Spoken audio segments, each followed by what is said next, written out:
Good morning, everyone, and welcome to Morning Tea with LonnieB. I am Dr. Kusimo, and I am here just to share with you the morning motivation to jumpstart your day, to kickstart your day, to push you out of the bed, to give you that little over the edge, just to get your day started in a positive direction and get you focused and grounded so that you can walk in the favor that God has for you and to be a blessing to others. So again, welcome to Morning Tea with LonnieB. I am Dr. Kusimo. I am your God's purpose pusher. Now, let's go ahead and get started for today. I'd like to say welcome to everyone who's on here. If you're on here and you're watching and you're not driving or you're not getting dressed, do me a favor. Go ahead and hit the share button. Just share it to 3 people. Go ahead and let's share the word today. It is truly a blessing for each and every one of us to be able to have breath in our body and to be able to open our eyes, because that means that He gave us another chance and another opportunity to get it right on this side of the world. Now, I'd like to go ahead and say, give me my morning shout outs this morning. Let me see who's out here with me. Good morning, Cynthia. Good morning, my husband. Good morning, Aunt Betty.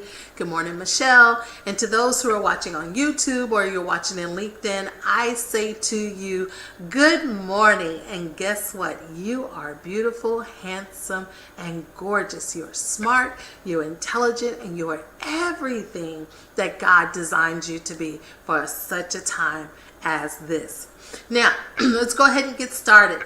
I like to always do, if you all are new here, this is your first time, I want to keep our Black history alive. Not saying that any other history is not. All history is good, but I want to make sure that our history is not forgotten. So I have what's called Stay Black and Know the Facts. Stay Black and Know the Facts. On September the 28th, in 1868, in the fall of 1868, the town of Opelousas was the site of Louisiana's deadliest Reconstruction era massacre. Over the course of about 2 weeks, white citizens terrorized African Americans to suppress Black voter turnout in the upcoming election, killing an estimated 200 people and devastating the local community.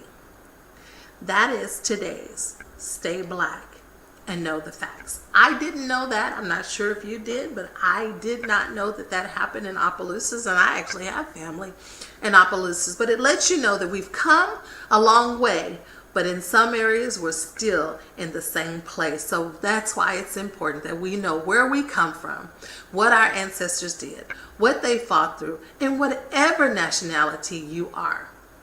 It's important that you know the foundation of who you are and how it was built, and it makes up the dynamics in the world in which we live today. And it ensures us, once we're educated, that we continue to progressively press forward to making our world a better place. That is your Stay Black and Know the Facts. Let's go ahead and get into this morning devotions. It is not from my husband. It's actually from Mr. Fajay this morning. His was very interesting to me when I got it yesterday. So I really want to focus on this one today. Good morning. How we experience life can be influenced by our past, our personality, and the ways we have learned to interpret life. This is why it's critical for us to evolve and not repeat past family failures. Because how you start life in your adolescent years can have an adverse or adverse impact on how you view and live life in your adult years. However, we have a choice about where we place our focus. I'm sure you know the classic saying that some will see the glass half empty and some will see the glass half full. Another way of saying this might be to ask, do you and I take our troubles to God? Or do you and I take God to our troubles? Never forget, God is a chain breaker and change maker. God is a chain breaker and a change maker. If our focus is only on the problem, then our search for is likely to be thwarted by multiple opinions focused on the issue alone. When we focus on who God is and ask for his help, our perspective begins to align with God's heart and ways. The gift we discover as we focus on God is that others who have also kept their focus on God are moving in the same direction with their own purpose. There's a high price to pay for misplaced focus.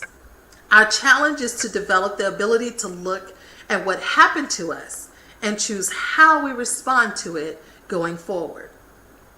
You would be foolish not to align yourself with God's heart and will, with God's heart and will, and to move into your purpose to take the promised land. Always remember, the lack of God's purpose can result in a generation missing out on living in the promised land.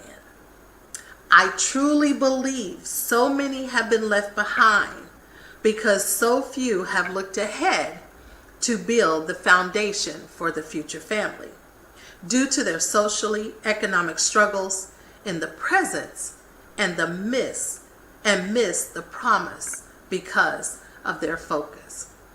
I want to read that last sentence. I believe so many have been left behind because so few have looked ahead to build a foundation for the future family. Due to their socially economic struggles in the present, they miss the promise because of their focus.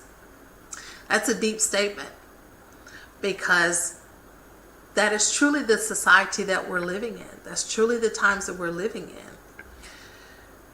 We're continuing the legacy of our ancestors, but we're continuing it with trying to shift with the times, shift with the ways of the world, technology, IT, everything's instant, that we're forgetting the grassroots, the foundation that built us, that was built on solid, because we're focusing on trying to make sure that we have the future taken care of, that we're forgetting of the promise of now. I'll give you a prime example.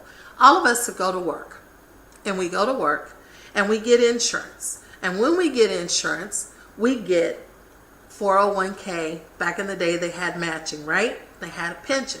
We were working for the future, forgetting how to live in the now. We were working for the future, and we were forgetting how to live in the now. And that is so many of us today. We're working for something to pay off things. And this has been a revelation to me since I've been here in the UAE. Because here's the reality, everyone. You only have today. You only have the second. You don't even have the minute. You don't have the hour. You don't have the week, the month, the day, the year. None of that is promised. The only thing is promised is the second. Every second that you breathe. That's all that's promised to us in the now. So why do we stress ourselves? Why do we strain ourselves mentally, physically, and emotionally? And we're always working on things for the future. I'm working hard overtime so I can go on a trip next year. Next year? Who's to say you're going to be here next year? Who's to say? Nothing is promised. Or that 401k, that pension. Oh, well, if something happens to me, because what's the first thing an insurance agent says to you? And insurance agents, I love y'all, but what's the first thing it says? Are you prepared? Have you prepared for your loved ones to be able to take care of the household needs that you leave behind? It's dead. I'm dead. Who cares? Enjoy life. Enjoy life. Enjoy what God has given you in the moment. If all of us are honest and we're on this line and we're watching this and you really just stop for a moment and think and say, am I really working for today or am I working for tomorrow? I'm not saying that you shouldn't be a good steward of your money. You shouldn't plan and prepare. But what I am saying is that it should not consume us. It should not control us. And we have gotten to that place that it has. We really, really have. And so I encourage each and one of us today. It's Thursday. Friday Eve. Friday's coming. If you are a person who has been living very extremely frugal and you don't do things that you have desired to do, I encourage you this weekend, take one thing that you desire to do for you. Mamas, I know that's hard for us because we put ourselves last for everybody else. But I am going to challenge us that this weekend, one thing, I don't care if it's sleep in the bed an extra hour. I don't care if it's you get up and you take yourself to breakfast, or you cook breakfast, or you go gardening. Do something that gives you internal life, that enhances your internal life. Because I promise you, here's the harsh reality. If you worry about work, you worry about your kids, you worry about your family, we all go to funerals every time. And what happens? We mourn the loss, we take the chicken dinner to the house, we go to the wake, we help in whatever fashion that God has ordained us to help. We bury the loved one, and it's before they're even in the ground and turn cold, we're back to the regular program. It's not going to change when you and I go. So enjoy your life today. Make the best of it. Remember, the only thing we have that's guaranteed is the second, nothing else. So make the most of it. And when you make the most of it, look at the glass half full, not empty. Get rid of the woe it's me. It's woe all of us. It's hot. So we're all in the woe phase. Just enjoy life and make the best of it. And I promise you, you'll wake up stress-free, a little less stress-free, and you'll realize that, you know what, the things that you were worrying about, when you pressed pause on them, when you press playback, it's still going to be the same situation. So nothing will change. But the things that you can change is yourself. So that is all I have today. That is what I wanted to share today. You all know that I am all about taking care of yourself, being positive, breathing life into the atmosphere, blowing life into the atmosphere, and inhaling the life, the same energy that you give out. If it doesn't match, shift the atmosphere. So until tomorrow, you won't have me tomorrow. It's Thursday, Friday Eve. Tomorrow you get my husband, Manny Cush, on Refreshing Word. We're not doing an hour. We're actually reducing it to 30 minutes because of the time difference. And we're going to every other week.